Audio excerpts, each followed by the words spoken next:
Polda Jawa Barat bersama Kepolisian Daerah Istimewa Yogyakarta menggerebek kantor operator peminjaman online ilegal. Polisi menangkap puluhan orang yang terkait dengan pinjol ilegal tersebut. Kini semuanya sudah tiba di Polda Jawa Barat untuk menjalani pemeriksaan. Apa saja yang sudah diungkap polisi dalam kasus ini? Kita bahas bersama Direktur Kriminal Khusus Polda Jawa Barat Kombes Arif Rahman. Pak Arif, selamat malam. Selamat malam, Sehat ya Mbak Pak ya? dan pemirsa sekalian. Sehat, alhamdulillah. Alhamdulillah. Mohon maaf kalau Pak kami masih di perjalanan. Pak Arif, begini, ini kan sudah dipindahkan kemarin di Sleman menuju ke Jawa Barat pagi hari ini. Apa yang terungkap dari pemeriksaan sekitar 80-an orang ya yang ditangkap di Sleman kemarin? Baik, kami sampaikan bahwa kasus ini berawal dari adanya laporan dari masyarakat Jawa Barat dengan inisial Bapak TM. Bapak TM ini terjerat pinjol dan yang bersangkutan masih dirawat karena mengalami tekanan dari para debt collector ya. Debt Berbeda collector kalau ya? kalau di darat itu debt collector, kalau ini debt Oh collector. gitu, ada sebutan debt Betul. collector ya, oke. Ya, mungkin terminologinya agak berbeda Mm-mm. karena mereka melakukan penagihan ini melalui dash, melalui meja gitu kan gitu. Nah ini satu hal yang baru yang harus kita mulai mengenali nih bagaimana karakteristik dari pinjol ini. Kemudian dari situ kami bergerak membuat tim, kami perintahkan beberapa tim untuk melakukan penyelidikan dan penyidikan. Karena dari handphone milik korban ini muncul beberapa ancaman, beberapa penekanan, bahkan sifatnya tidak manusiawi Mhm. kepada si korban ini.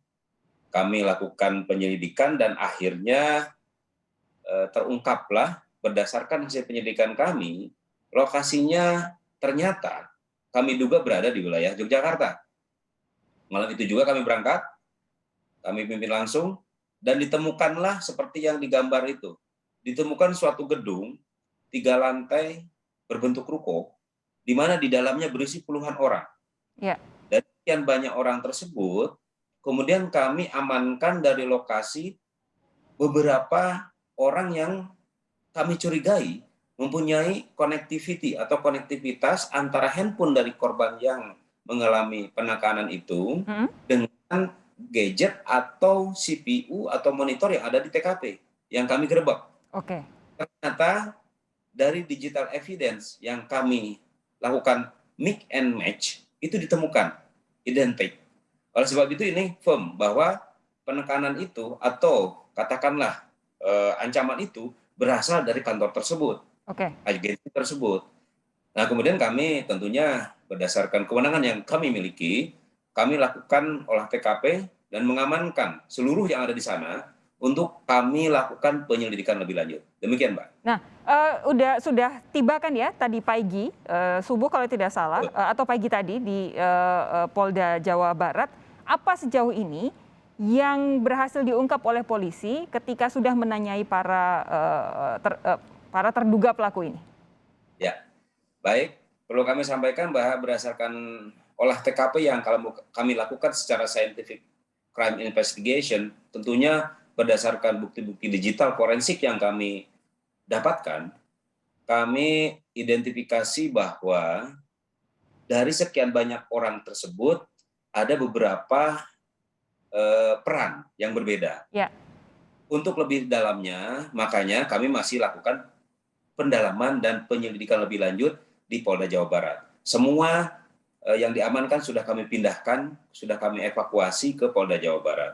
Perlu kami informasikan, Mbak, di sini bahwa dari kami hasil olah TKP tersebut, kami temukan 23 aplikasi pinjaman online yang sudah kami klarifikasi ke OJK itu tidak terdaftar. Oke, sebentar, Pak Arif. Berarti dari satu perusahaan, satu tempat di mana Anda dan teman-teman menggerebek ini, mereka punya 23 aplikasi peminjaman ya?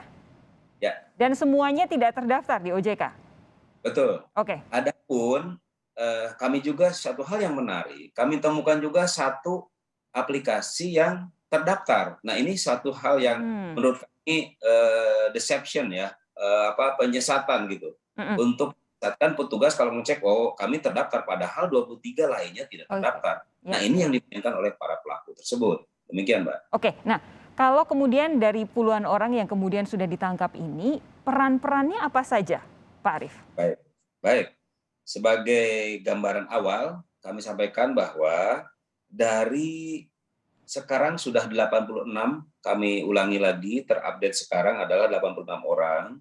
Itu 1 orang sebagai asisten manajer, kemudian 2 orang sebagai HRD atau yang menjadi rekrutmennya, kemudian 2 orang sebagai tim leader, dan 81 orang sebagai operator. I see. Jadi total 86 orang. Nah ini yang terupdate yang kami tetap lakukan pendalaman Mbak ya. Semuanya masih status saksi karena diamankan. Kami masih punya waktu untuk menentukan tersangka, dan tentunya kami pun berusaha untuk mendalami kembali. Tapi kami sampaikan bahwa potensial suspeknya sudah kami dapatkan. Akan tetapi waktunya masih ada sehingga kami belum sampaikan secara detail. Demikian. Kalau sejauh ini dari yang Pak Arief tahu, berapa banyak sih korban dari pinjaman pinjol ini dan berapa kerugiannya? Karena kan ada 1 yang legal, tapi kemudian ada 23 yang ilegal. Otomatis kan fokus kita pasti akan yang di 23 ini. Korbannya Betul. ada berapa? Ya, jadi perlu kami sampaikan Mbak, ini agak complicated ya kalau sampaikan secara teknis ya. Kami sampaikan secara mudahnya saja. Ini seperti jaring laba-laba. Seperti jaring laba-laba yang sangat kompleks sekali, sehingga untuk menentukan kerugian, berapa korban, nah ini kami perlu waktu Mbak. Oke. Sampaikan bahwa skemnya itu adalah skem seperti jaring laba-laba yang kemana-mana Mbak jaringannya. Karena namanya cybercrime itu bersifat borderless, tanpa batas. Itu the nature of cybercrime gitu Mbak. Itulah kenapa kemudian dari Polda Jawa Barat menggerebeknya ke Sleman ya, karena terindikasi seperti itu. Pak Arief terakhir, kalau dari apa yang Pak Arief amati dari penggerebekan kemarin, kira-kira bagaimana cara masyarakat bisa mewaspadai adanya perusahaan pinjaman online yang ilegal? Apa yang harus kami lakukan? Baik, dalam kesempatan yang baik ini tentunya kami pun melakukan preventif edukatif kepada seluruh masyarakat bahwa dengan berkembangnya modus kejahatan yang baru ini, yang pertama adalah tentunya meningkatkan public awareness, kewaspadaan publik. Berhati-hatilah bermedsos. Di era VUCA era sekarang ini, di mana bersifat volatil, uncertainty, complexity, dan ambigu, kita harus hati-hati. Jangan mudah bermedsos. Karena metode yang mereka gunakan itu 2. Yang pertama adalah melalui Apple Store, yang kedua adalah melalui SMS blasting. Kadang-kadang masyarakat kalau dikasih SMS atau mungkin dipancing, itu mudah sekali gitu. Sebagai contoh, keluarga kami pun banyak. Bahkan kami tadi ngobrol dengan salah satu keluarga kami. Pernah ada yang telepon, Ibu, Bapak, ini ada hadiah dan sebagainya. Itu modus-modus seperti itu. Itu yang pertama. Yang kedua adalah tentunya kita harus bijak dalam bermedsos.